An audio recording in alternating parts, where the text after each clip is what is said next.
एक बार की बात है। एक छोटे से गांव में रामू नाम का एक किसान रहता था। वह ईमानदार, मेहनती और सीधे स्वभाव का व्यक्ति था। उसका एक छोटा सा खेत था जिसमें वह मेहनत से फसल उगाता था। उसका जीवन कठिन था, लेकिन वह कभी शिकायत नहीं करता था।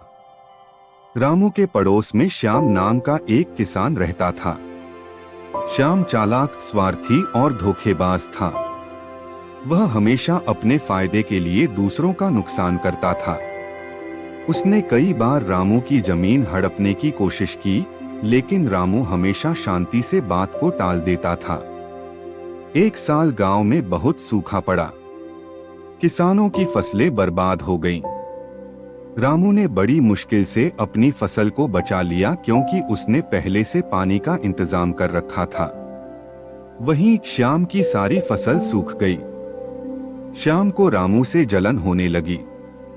उसने सोचा, अगर रामू की फसल बच गई है तो जरूर वह अमीर हो जाएगा। मुझे कुछ करना होगा।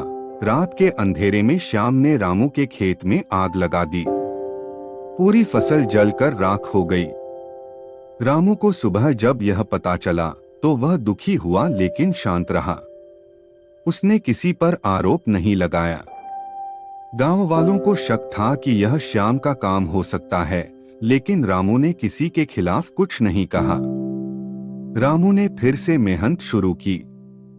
उसने अपने खेत की राख से भी खाद बनाई और अगली फसल के लिए तैयारियों में लग गया।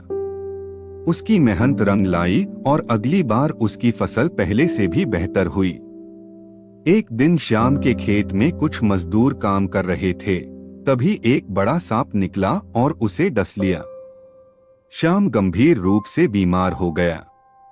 गांव के वैद्य ने कहा कि अगर कोई उसकी सेवा ईमानदारी से करे तभी वह ठीक हो सकता है। गांव में कोई भी श्याम की मदद के लिए तैयार नहीं हुआ, क्योंकि सबको उसकी करतूतें याद थीं। लेकिन रामू, जिसने सबसे ज्यादा नुकसान उठाया था, आगे आया और श्याम की सेवा करने लगा।